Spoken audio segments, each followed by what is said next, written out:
Doutor em psicologia pela Universidade Mackenzie, psicólogo, advogado, assistente social, além, é claro, escritor com dezenas de livros publicados, entre eles Cultura da Agressividade, A Mágica do Exílio e O Direito no Divã, obras de grande repercussão acadêmica e discussão na sociedade. Conferencista, palestrante, convidado nos Estados Unidos, Israel, Inglaterra, Polônia, além das principais universidades do país. A Arena Livre tem o prazer em receber Dr. Jacó Pinheiro Goldberg, que acaba de lançar mais um livro, Visão de Psicanálise, a partir de um diálogo com Renato Bulcão. Vamos falar do atual momento de crise que vivemos e a visão do mundo dos brasileiros e perspectivas futuras.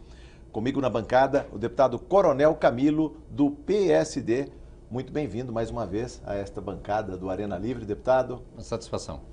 Bem-vindo, professor, mais uma vez, viu? Muito obrigado. Sempre bem-vindo aqui no Arena Livre. Em participação previamente gravada, a deputada Márcia Lia, do PT, o deputado Aldo Demarque, do Democratas, e o deputado Márcio Camargo, do PSC. Só para retomar uma conversa que tivemos no programa passado, vamos falar assim, professor, quando se falava em buscar um sentido para a vida. O Brasil bombando, mundo afora, né? A economia, a autoestima dos brasileiros. Mas depois vem a crise e parece que desmoronou tudo. O que falar em perspectivas de futuro quando se tem uma crise, milhões de brasileiros desempregados, empresas quebrando? O que falar de futuro, professor? O senhor que tão bem faz a leitura dessas últimas gerações. Bem-vindo. Obrigado. Alguns anos atrás, numa entrevista para a Folha de São Paulo, eu disse que às vezes eu me sentia seduzido em dizer que a psique brasileira tem alguma coisa de bipolar. Ou nós somos campeões do mundo ou nós estamos à beira do abismo. Aliás, eu ouço essa história, Coronel, desde a minha mais tenra infância, lá em Juiz de Fora. Sim. Eu ficava assustadíssimo quando era moleque, lá no Granbury, né? E eu ouvia, o Brasil está à beira do abismo. Aí eu ia até a janela da minha casa, na rua Santos Dumont, ficava olhando e pensava, caramba, e se cair no abismo, né? Posteriormente eu descobri que o Brasil é tão grande que nenhum abismo seria capaz de assimilar esse país. A realidade é que nós temos que definitivamente aprender a conviver com ondas naturais de euforia e de depressão na sociedade. Do mesmo jeito que nós, a partir da hora que a gente acorda de manhã, no decurso do dia, nós temos momentos de alegria e de tristeza, e às vezes sem causa objetiva. De repente você se pega pensando, eu estou triste e não sei porquê. E vice-versa. Agora, em termos políticos, nós já tivemos episódios que são muito paradigmáticos, que são muito ilustrativos. Eu me lembro de um episódio, que é um episódio da história do Brasil, que eu acompanhei de perto. E ele é muito significativo. Num certo instante de conflito em que a sociedade brasileira se dividiu radicalmente, como hoje está dividida, a população exigia a deposição do presidente Getúlio Vargas. Mas não exigia só a deposição, não. Se fosse ouvir a voz da rua, exigia a morte de Getúlio Vargas. E o sangue veio, professor. O sangue veio. Mas até o sangue vir, Jorge, aconteceu um fenômeno incrível em termos de psicologia. Um dia antes, todas as manchetes dos jornais, principalmente do Correio da Manhã do Rio de Janeiro, exigiam a deposição de Getúlio. A manchete era basta, no dia seguinte, chega, com ponto de exclamação. Getúlio Vargas dá um tiro na cabeça. Não, no coração. No coração, desculpe. No coração. Aliás, eu falei, ele dá um tiro no coração e já fico, como psicólogo e advogado, repensando. Mas não é matéria para hoje. Deu o mesmo tiro? Nós sabemos que a história fica aí como uma interrogação. Mas, enfim, essa é outra discussão. No dia seguinte, a população do Rio de Janeiro, e eu assisti, eu morava na Rua do Catete, milhões de pessoas descendo das favelas, dos morros. Era um movimento impressionante. Você ouvia Getúlio, Getúlio. Eu fiquei abismado. Eu falei, mas como assim? Antes de ontem, essa multidão exigia a deposição dele.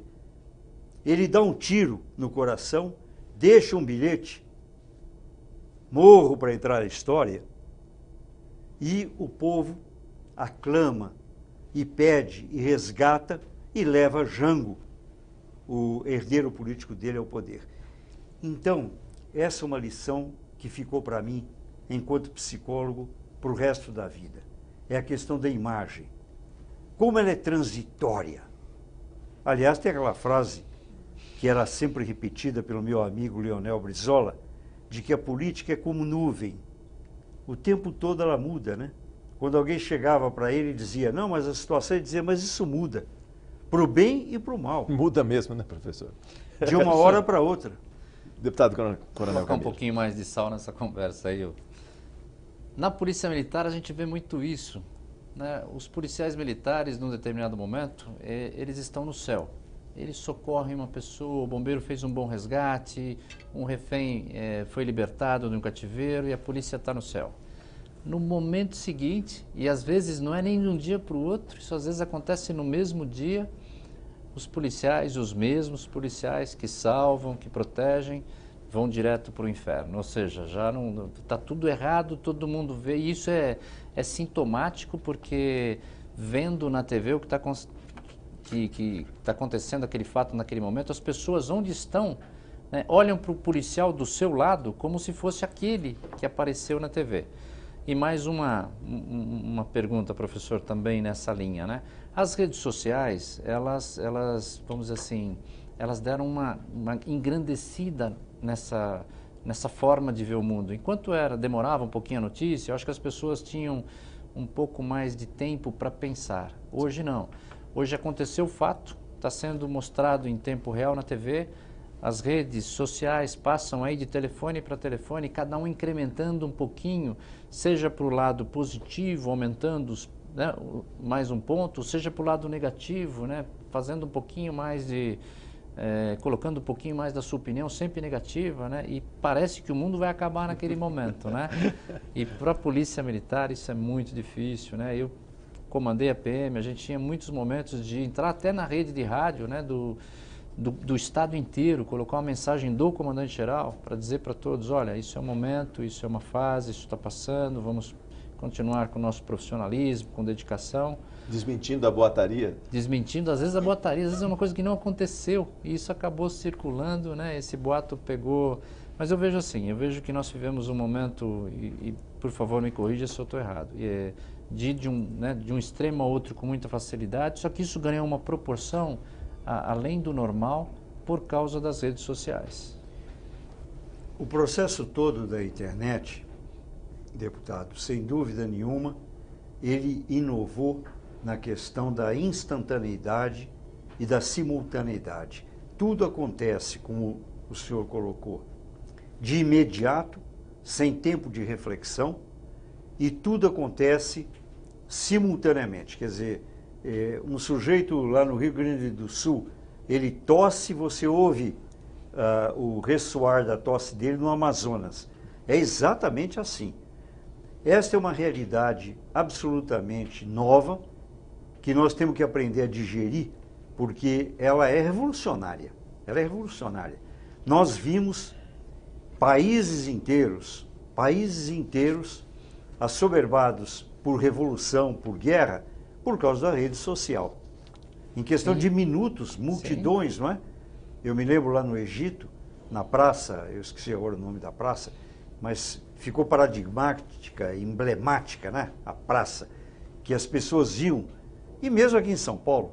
Os flash mobs, né? Exatamente. Reunir rapidamente. E não é só no Brasil, né? Não é só aqui daqui para o Amazonas, né? É daqui para o Japão, daqui para Israel. Exatamente. E mais importante ainda, as redes sociais, e também quero a sua opinião sobre isso, quando alguém quer falar e quer fazer aquele fato ficar mais grave, se ele não achar uma notícia aqui, ele procura no outro estado, se não achar no outro estado, ele procura na internet, no mundo, e agrega naquela notícia ruim mais coisas ruins e ganha um volume que não é o verdadeiro, né? Ou seja, não é aquilo, né? Não é nem 8 nem 80, como o senhor falou lá no começo, né?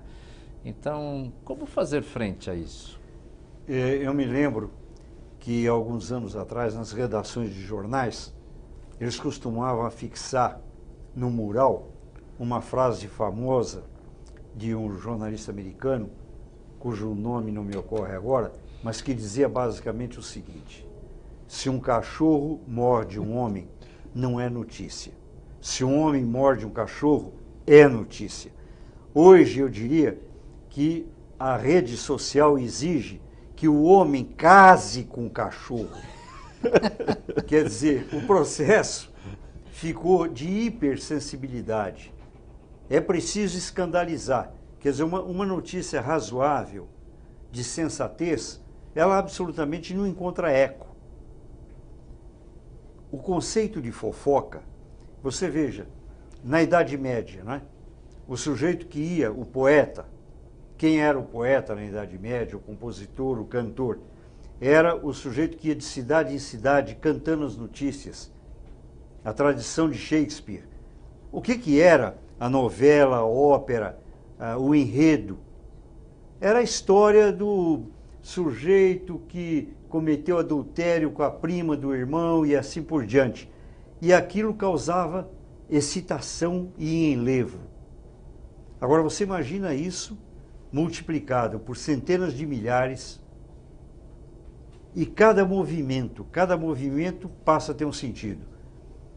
Eu prefiro não comentar, eu acho que é melhor não comentar, mas entre antes de ontem e ontem eu estava observando nas redes que surgiu uma foto. Não importa a gente agora discutir, porque senão daqui a pouco vão dizer que eu também tomei posição. Então eu prefiro não... né? Mas apareceu uma foto lá. Uma foto que tem 1000 interpretações. 1000 interpretações. Mas eu já li na internet que aquilo é confissão de culpa. Quer dizer, o senhor é deputado. O senhor saindo agora da Câmara aqui, o senhor vai até a esquina. Se o sujeito parar na rua e disser: deputado, eu tenho uma grande admiração pelo senhor, podemos tirar uma selfie agora?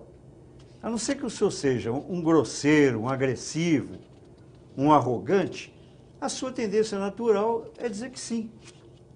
Agora, e se ele abraçar o senhor? Se ele passar o braço em cima do seu ombro, o senhor também não vai pegar o braço do sujeito e tirar o braço.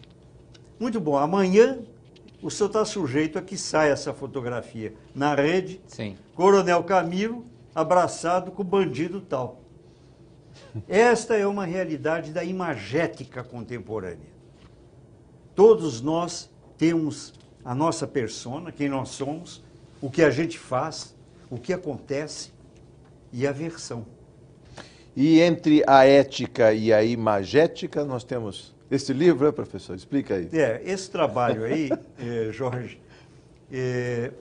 o professor Renato Bulcão me procurou e me perguntou o seguinte: qual era a minha visão de psicanálise? E eu disse para ele o seguinte: Bulcão, eu venho trabalhando há décadas na psicologia brasileira, praticamente eu contracenei com quase todos os presidentes da República, Lula, Michel Temer, quem você queira, de uma maneira ou de outra, de uma forma sempre de interpretação, com uma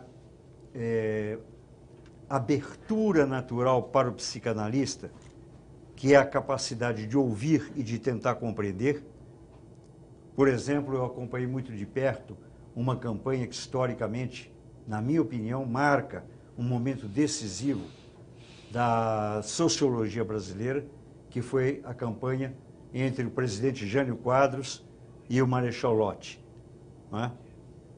Pessoalmente, eu acompanhei o Marechal e a filha dele, Edna Lott, pelo Brasil inteiro, coordenei a campanha dele.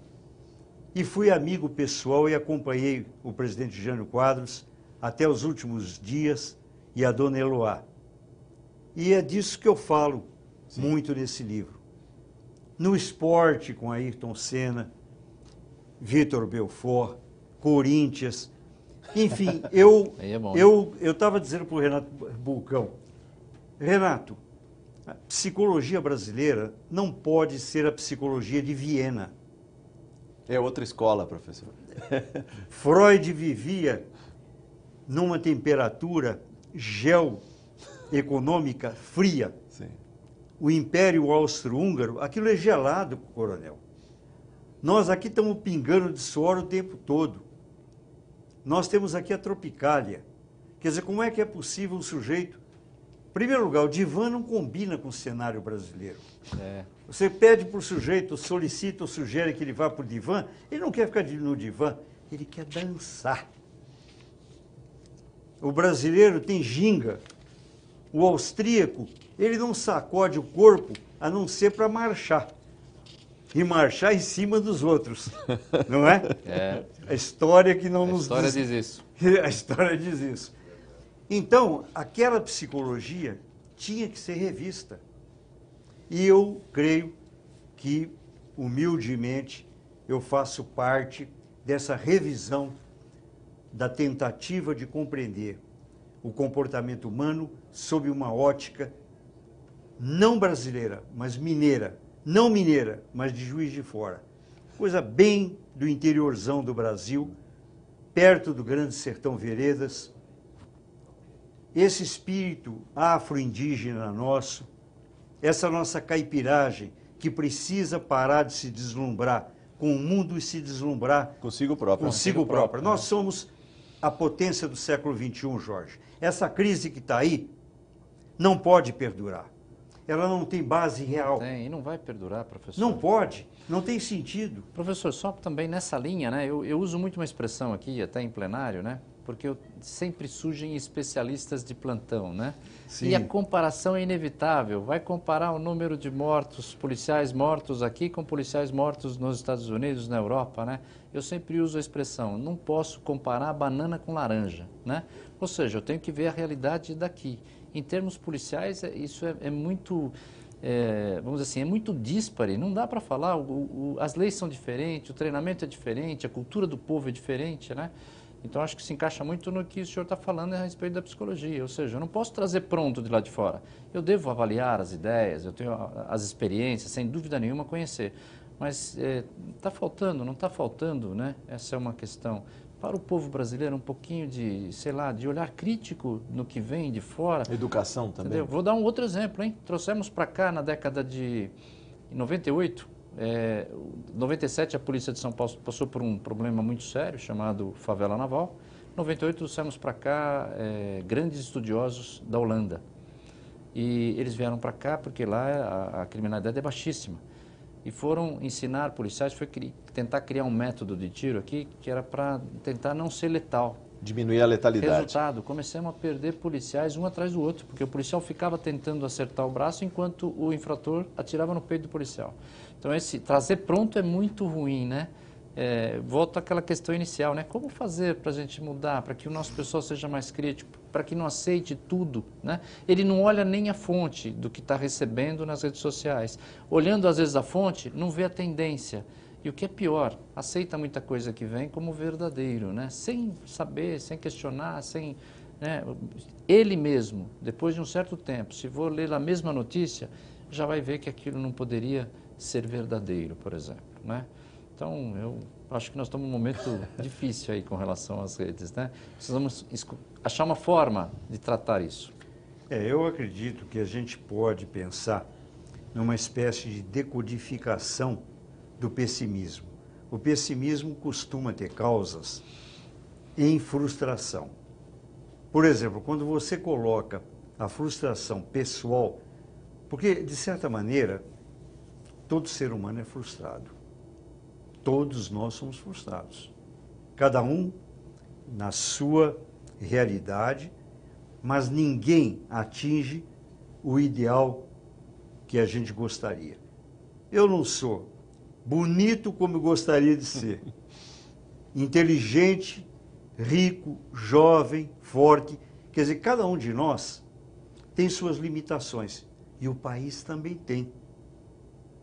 A sociedade também tem as suas limitações. Um dia desse eu estava conversando com um professor polonês que veio aqui para São Paulo, Henryk Siwierski.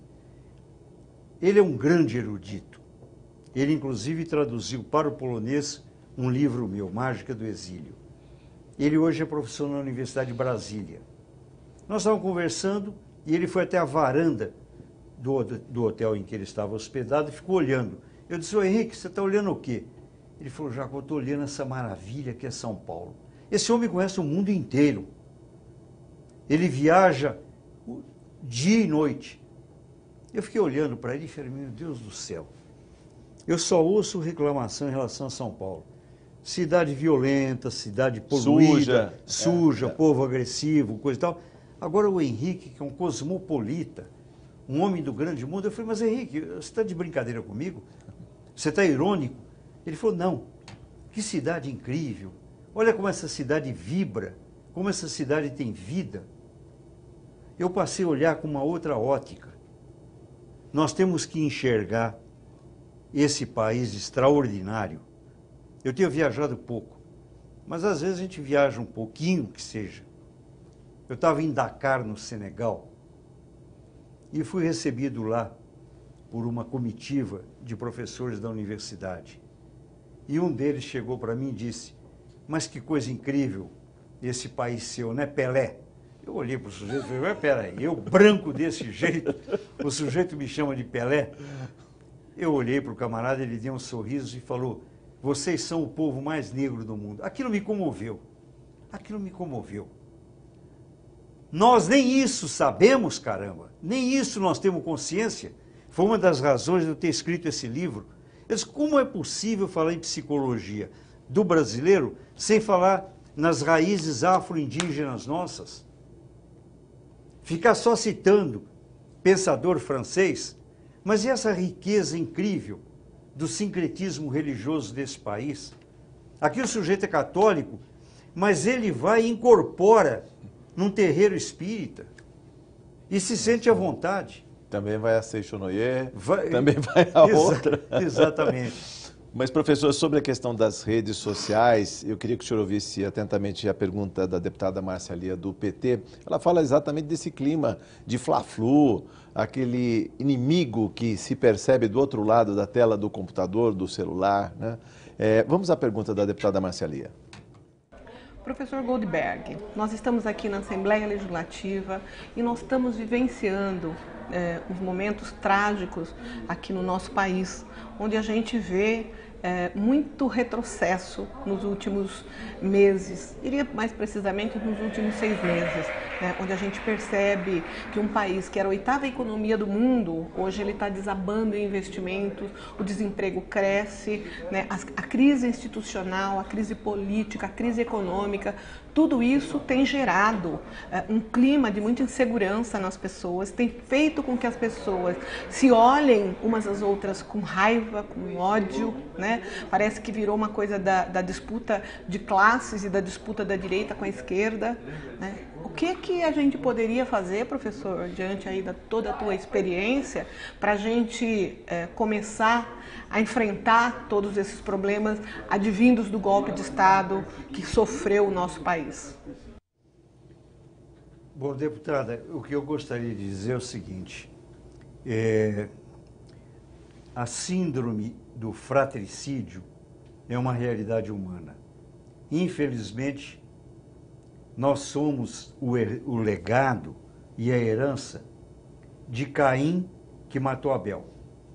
Eu me lembro que alguns anos atrás, eu participei de um debate com o ministro Márcio Tomás Bastos. E eu lembrava o ministro dessa realidade arquetípica da formação do ser humano. Eles não moravam em favela, não estavam desempregados. Nenhum deles era coxinha nem petralha. Eram 2 irmãos, moravam no paraíso, era o paraíso inteiro. E um mata o outro. Essa é uma realidade da condição humana que, enquanto nós não tivermos coragem de olhar no espelho e entender que o homem precisa controlar e dominar o impulso de destruição do homem, nós vamos projetar no outro conflitos internos, os nossos medos, as nossas dúvidas. Fica fácil você considerar que o outro é um inimigo. E o inimigo, às vezes, mortal, você tem que matá-lo. Se esquecendo que quando você mata o outro, de alguma sorte você está se matando. Você está diminuindo esse mundo. Porque o mundo é feito de complementariedade. Cada um complementa o outro. Nós não podemos ser iguais. Porque se todos fôssemos iguais, seria uma reação, uma relação especular. Uma relação de eu com eu no espelho. E aí é narcísico, autofágico.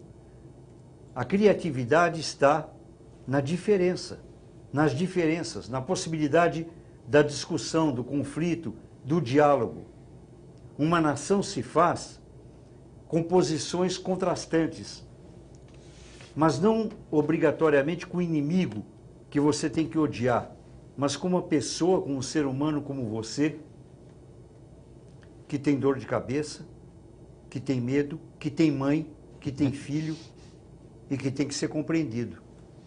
Professor, a gente vai até esboçar agora, mas eu gostaria de estender melhor esse raciocínio, ainda falando da questão das redes sociais, principalmente um Facebook que privilegia o engajamento, o curtir, o compartilhar, mas de alguma maneira também separa os inimigos. A gente não conhece mais o outro, o contrário, professor. É isso? O Facebook, na minha opinião, Jorge, ele é uma grande revolução no espaço democrático. A história da humanidade não vai ser a mesma depois do Facebook como era antes, porque antes havia um monopólio da comunicação. Vamos nos lembrar de uma época no Brasil que 4 ou 5 famílias dominavam e controlavam a comunicação no país. Sim. Se você caía no mau gosto de um dos herdeiros dessa família, tu estava ferrado. Não existiria, professor. Você não existiria. Não existiria. Hoje, você tem esse espaço que é um espaço privilegiado. Você tem ali a condição... Sem intermediário. Sem intermediário. Agora, acontece que nós ainda somos, ou estamos no jardim da infância, aprendendo a mexer com isso. E criança faz besteira, faz caca. Então, o número de impropérios, de asneiras no Facebook é muito grande. Nós vamos ter que aprender a lidar com isso, né? Não é muito fácil mesmo, não. Vamos falar mais sobre a rede social, Facebook e outras questões no próximo bloco do Arena Livre, que volta em instantes.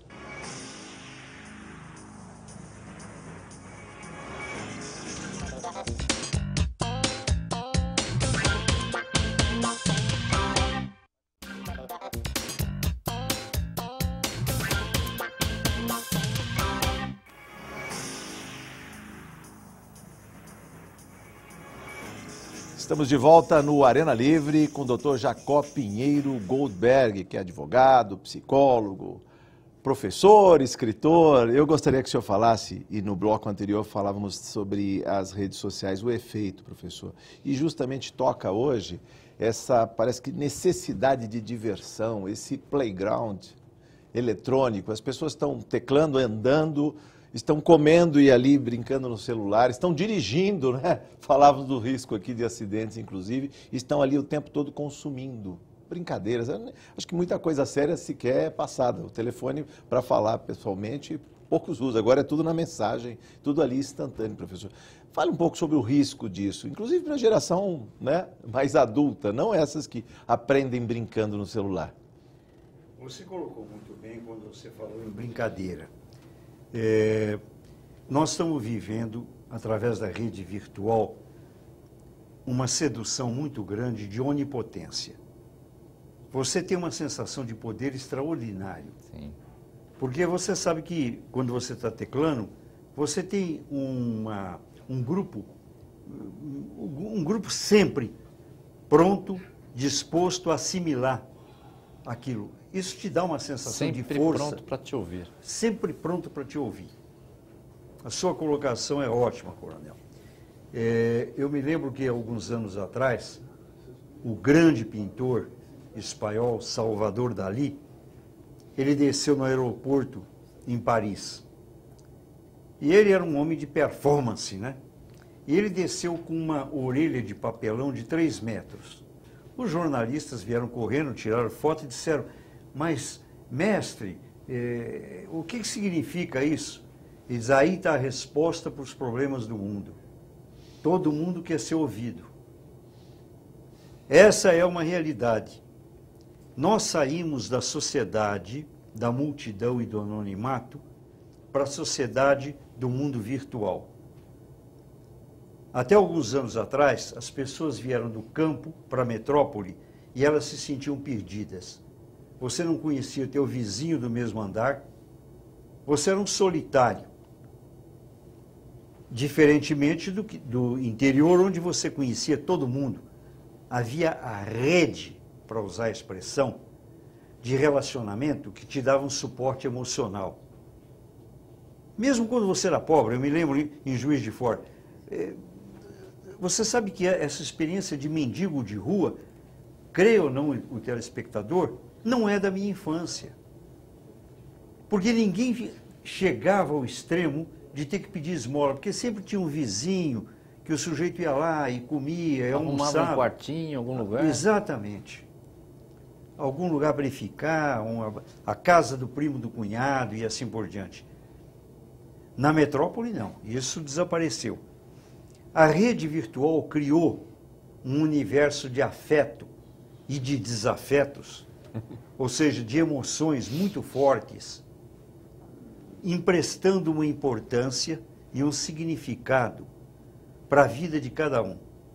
Quer dizer, o sujeito que às vezes é um mau caráter, um boçal, um indivíduo com instintos criminosos, ele cria um perfil falso, ele vende uma imagem falsa, se transveste desse personagem e começa a emitir seu juízo e opinião. Veja o perigo disso. Que risco corremos, né, professor? Exatamente.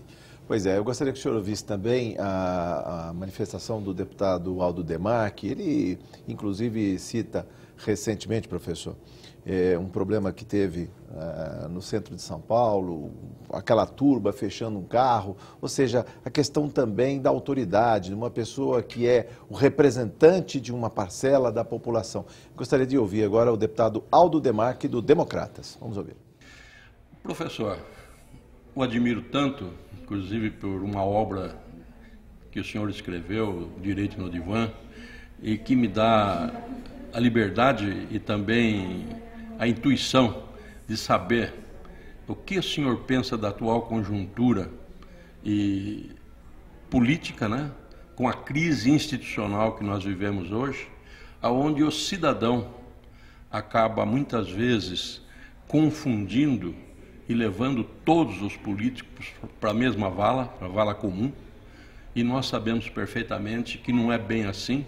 Existem muitos dos políticos que representam uma parcela grande da sociedade, que estão com boas intenções e muito preocupadas hoje com esse clima.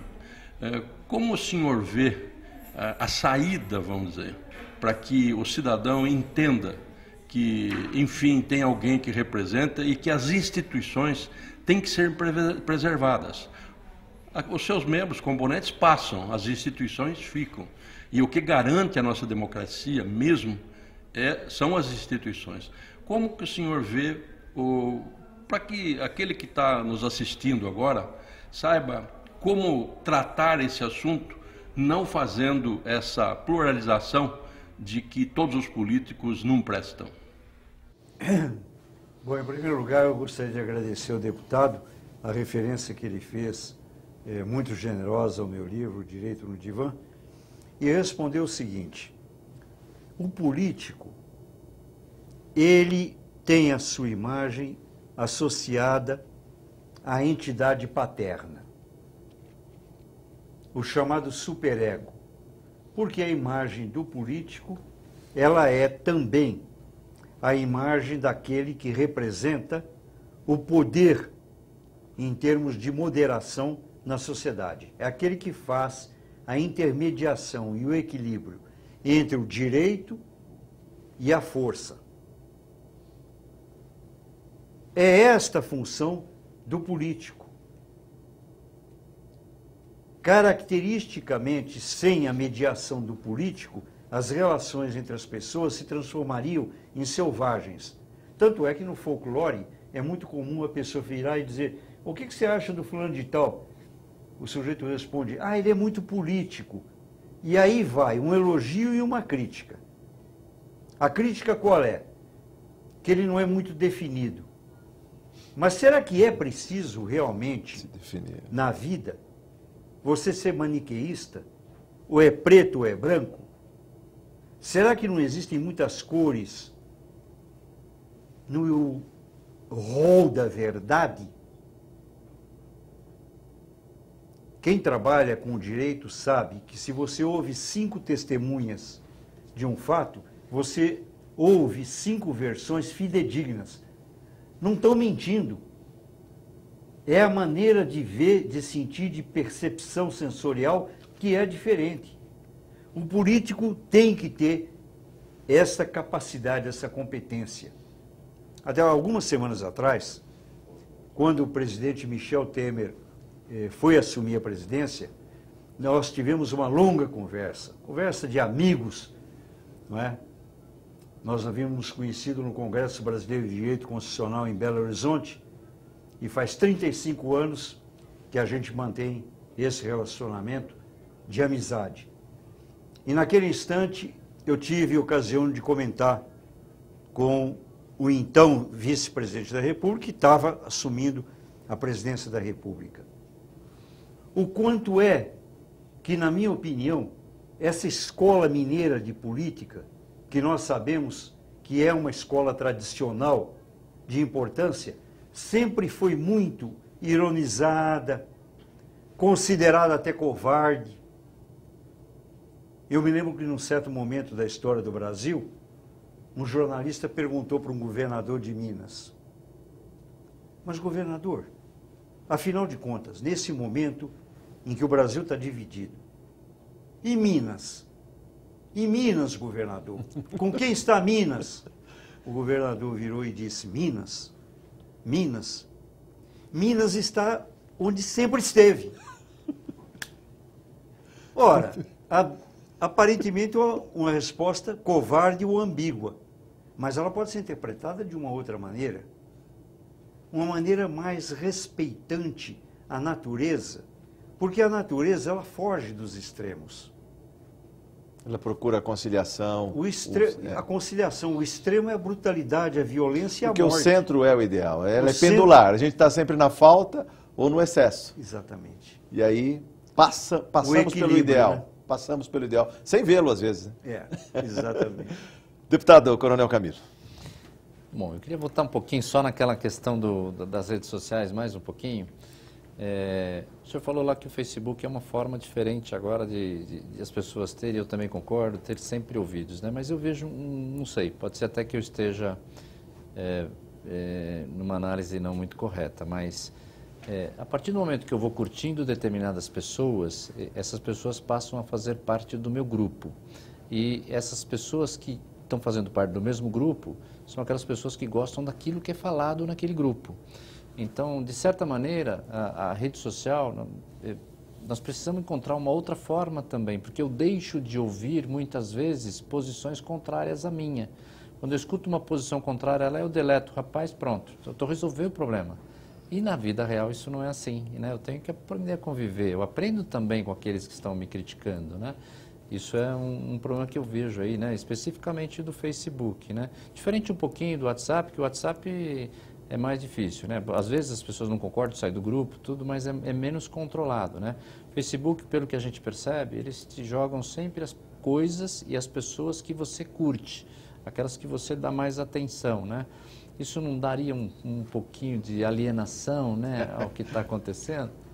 Essa colocação, Coronel, eu acho que ela é muito procedente. Nós temos que tomar muito cuidado, e eu acho que esse é um fenômeno que ameaça mesmo a sociedade moderna, que é o fenômeno do tribalismo. Começam a se criar tribos que usam a mesma linguagem, a mesma forma de pensar e de sentir, e que realmente excluem as outras pessoas. E isso realmente fica difícil, porque você, principalmente, e no seu caso, por exemplo, o senhor que exercita a condição permanentemente de político, num país com esse estresse que esse país está vivendo hoje, né?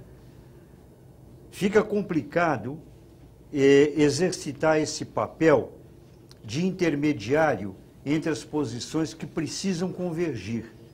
O fato é o seguinte, Jorge, você acha que eu posso ser agora radical? Você não me censura, não? Por favor, professor. Eu posso ser radical. A arena é livre. Então tá bom. Eu acho que é hora de nós fazermos uma advertência. E é com a experiência, como eu disse, de ter vivido intensamente, durante décadas, todos os grandes movimentos sociais, políticos, econômicos desse país, é que eu faço este mais apelo do que advertência. Não vamos permitir que o Brasil se derreta. Porque sem nenhum catastrofismo, não se deve brincar com o que é sério. Havia um país no mundo, Coronel, há muito pouco tempo, chamado União Soviética. Em 2 ou 3 meses, o segundo país do mundo deixou de existir. Em 2 ou 3 meses. E se transformou numa série de repúblicas. E foi a comunicação que fez esse fenômeno. Até há pouco tempo atrás existia um grande país no Oriente Médio, um país admirável, de uma cultura extraordinária, a Síria. Você hoje abre a televisão... Está em escombros, professor. Escombros. O país praticamente liquidado. E a barbárie de volta. E a barbárie de volta. Não vamos permitir que esse continente, porque nós não somos um país, nós somos um continente. Eu já ouço por aí, inclusive através do Facebook, gente dizendo que o sul do Brasil precisa se emancipar. Já começam essas vozes secessionistas. E isto é um perigo. Se você divide o país entre direita e esquerda, entre sul e norte e nordeste, você racha aquilo que nós temos de mais precioso, que é o sentimento de pátria, que é o sentimento comum de pertença. Essa casa aqui não é perfeita. Não é perfeita. Tem crise, Sim. Marido briga com a mulher, os filhos brigam uns com os outros, o cara fica desempregado, é reprovado na escola, mas é a nossa casa. E já tem mais de 180 anos, professor. É a política que sobrevive. E ainda sobre política, eu gostaria que o senhor ouvisse a pergunta do deputado Márcio Camargo, do PSC, que fala exatamente sobre os limites da política, como que o eleitor tem essa percepção da política, essa vontade de mudança, professor. Vamos ao deputado Márcio Camargo. Professor Jacó, hoje se fala tanto em renovação, renovação política, renovação econômica, mas eu gostaria de saber do senhor, um exemplo aqui que eu dou, a cidade de Vargem Grande Paulista, 90% da Câmara votou. As pessoas falam muito em renovação, mas acabam votando nas mesmas pessoas. Eu acredito também que quem é bom deve continuar, mas o conservadorismo predominou nessa campanha. Eu gostaria que o senhor me explicasse esse comportamento das pessoas. Eu tenho a impressão que a pergunta do deputado nos remete a uma questão essencial. Alguns anos atrás, um político totalitário, fez uma afirmação interessante. Não foi em relação ao povo brasileiro, foi ao povo lá do país dele. Ele disse o seguinte: esse povo é um povo que não sabe votar. Aí o outro, batendo palma, disse: nós temos que mudar o povo. Aí fica difícil. O povo que nós temos somos nós. Se é possível e se é desejável e se é necessário uma mudança, ela começa íntima, dentro de cada um de nós. É inútil a gente projetar, seja em político, em instâncias, seja em autoridade e assim por diante. O fato é que esses políticos que estão aí, fomos nós que votamos neles. Se nós queremos mudar, talvez a mudança tenha que ser geral e global. A gente muda e eles mudam. Porque a sintonia é absoluta. Eles fazem parte do nosso povo. Não existe uma distinção. Isso é um absurdo. Uma ideia, não, mas eles são corruptos. Eles são criminosos, eles são bandidos. Nós somos uma realidade completa. Óbvia e evidentemente existem as pessoas responsáveis, é claro. E essas têm que serem punidas, terem que ser localizadas. Mas como disse antes o Jorge, é preciso tomar muito cuidado. Agora vou usar outra vez uma expressão impopular.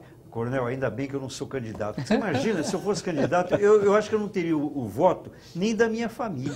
Caramba. Porque eu vou ser muito antipático. Não dá para ter uma atitude selvagem, grosseira, arrogante, pretendendo pegar, às vezes, como a gente anda vendo pela telinha da televisão, uma mulher, um homem, um político, uma política, ou um empresário, uma empresária que está sofrendo uma acusação, encurralar e quase chegar ao linchamento. Isso é molecagem, isso é selvageria, isso é barbárie. O sujeito só pode ser condenado depois que todos os recursos dele de defesa forem resolvidos, e essa condenação tem que ser feita dentro do âmbito da lei. Senão nós voltamos à lei da selva. Sim. Agora, se nós pretendemos acusar, dizer, não, essa gente está errada e coisa e tal, e muitos estão mesmo, e precisa haver um expurgo realmente, sem dúvida nenhuma, mas tem que ser feita debaixo do espírito da lei. Lei é educação, educação é civilização. Concordo plenamente. E uma coisa que o senhor falou é muito importante. Eu acho que todos que estão nos assistindo aí deveriam parar para pensar sobre isso. Seria interessante, né? Parar para pensar sobre isso. A mudança começa de dentro para fora. Eu tenho que pensar bastante lá no que está feito lá. Lógico, eu posso ter uma atitude, que na minha visão, uma questão de atitude, e melhorar a política atual? Tem. Como? Agora. Já fui eleito? Tudo bem. Vou cobrar. Vou acompanhar meu deputado, vou acompanhar meu vereador, vou lá ver o que está sendo votado, vou criticar, vou sugerir, né? Porque as pessoas também falam assim, coloco lá, agora ele tem que resolver o meu problema. Não é bem assim, né? Mas eu concordo com o que o senhor falou no início, né? Eu tenho que começar. E outra, sempre se pensa num plano maior, se quer corrigir tudo de uma vez, né? Eu tenho que começar dentro da minha casa, dentro da minha comunidade, voltando a uma palavra que o senhor usou, né? A pertença, aumentar o sentimento de pertencimento, né? A cidade é nossa, a rua é nossa, o país é nosso, né? Vamos trabalhar. Eu não preciso tentar resolver tudo, eu tenho que resolver aquilo que eu tenho acesso, aquilo que eu tenho condições de modificar, aonde eu tenho autoridade para fazer isso, né? E não deixar que nesse meu pedaço isso aconteça. Muitos reclamam muito do que está acontecendo na política e tal, mas muitas vezes ele, nos pequenos atos da vida, em tirar uma carta, em ir numa fila, e aí acaba lá querendo ser mais esperto, né? A lei de Gerson. Eu acho que isso precisa mudar, né? Eu acho que tem jeito, eu acredito muito, sou muito otimista. Basta todo mundo trabalhar desta forma, começar de dentro para fora, como o senhor falou. Estamos repaginando os nossos costumes também? É um momento de mudança? Como é que o senhor vê, professor? Eu acho que, sem dúvida nenhuma, nesse último período da nossa história, mais uma vez, eu não acho que é inédito, Sim. A gente Já vem passamos por evoluindo. outras crises, Já passamos, políticas, institucionais, econômicas, inclusive, professor.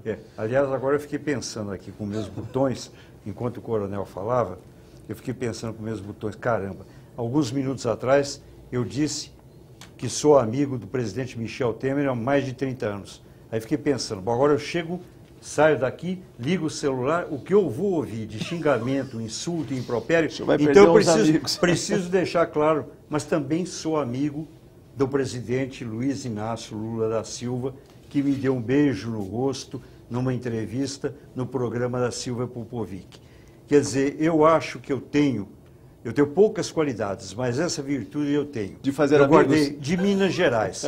Eu sou mineiro, eu acho que eu não confundo o ser humano com o seu papel social.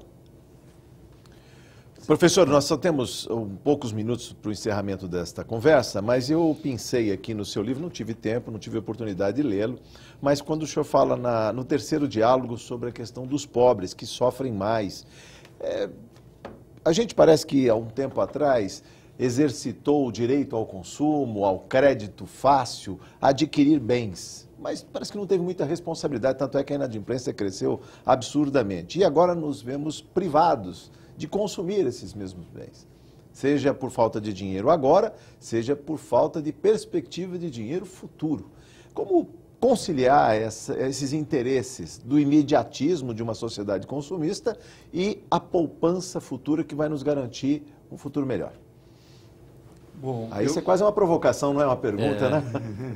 Eu tenho a impressão do seguinte, alguns anos atrás também, a Folha de São Paulo publicou um artigo de minha autoria, cujo título era Nossa Discreta Guerra Civil. E lá eu dizia o seguinte, que o rico brasileiro é sádico e o pobre brasileiro é masoquista.